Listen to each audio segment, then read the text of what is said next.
Michael, it is so nice to speak with you today about this project. Very excited. Thanks, George. It's Um, nice to meet you. Likewise. So the first thing I want to ask, and it's probably a common question, but I still feel like I want to hear it. Adapting a game that, even if it's been a little while, is beloved, and there's a great awareness and a culture and subreddits and everything, right? And Yeah. YouTube videos, all of it, and bringing it to life and helping bring it to life, but also threading this needle that's like new people, but also people who know it so well they know it probably better than anybody who's working, right? So, like, just tell me a little bit about how you do that because you did it, it worked in season one, and you have to continue it. But just can you talk a little bit about how tricky that is and pulling it off? I feel like people don't appreciate enough that that in of itself is pretty crazy. It's definitely tricky, especially something like this. I mean, for me, my North Star, and look, I'm someone who played the game, so I'm definitely like, for me, it's always like, well, what do I want to see? Right. And as someone I take in a lot of media.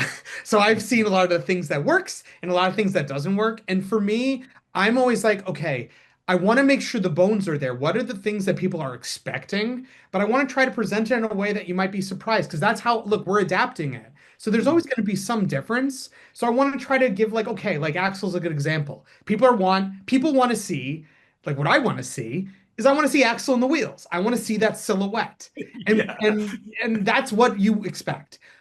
People are going to expect a tragic backstory, but the backstory is not going to be. We don't want to. I don't want to do the one-to-one thing that we've seen before in the other games. First of all, the games are always a little bit different, so I want to present it in a way that's a little surprising, a little fun, a little bit different. You know what I mean? I think that's the thing. At the end of the day, for me, adapting Twisted Metal is about adapting the fun, the Yeah. the the feeling of like setting off that perfect bomb at the right time.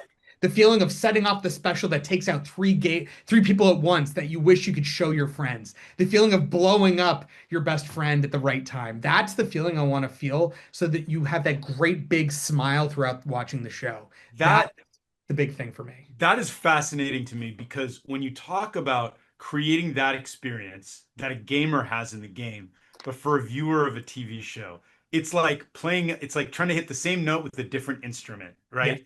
And I'm really curious when you talk about that because I love this idea. How do you manifest it for a viewer? It's a different interaction with the media, right? And we all consume all this media, but like you're talking about a feeling we get when we do something that we do, but when we're in that partially removed place, how do you get that feeling?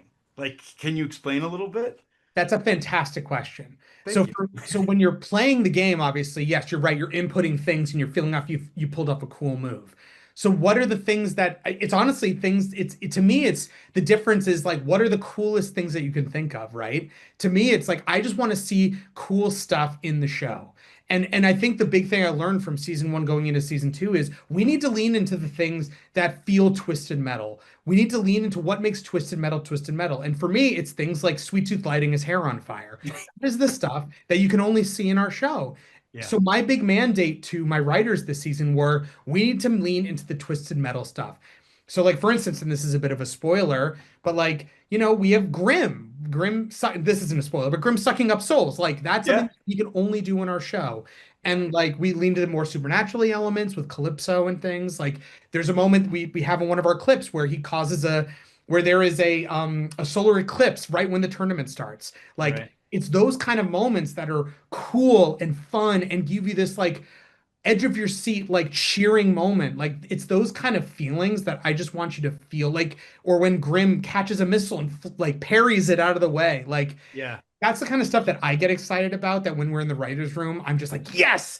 Yeah. Some moments are like really cool moments that I think while you're not doing them inputting necessarily, you still get really excited about. And I think it's just about those incredibly fun moments that you only feel when you're watching something. You know Yeah. what I mean? And that's what I want to bring to the show. For sure. And I again I give you a lot of credit because I think it does come across as you're watching. That's You great. live some of those moments and it translates, but it's such a tricky thing to pull off. So Thank you. well done. I have to wrap, but I really Okay. appreciate the time. Well, thank you, Thanks a George. I lot, Mike. appreciate it. Likewise.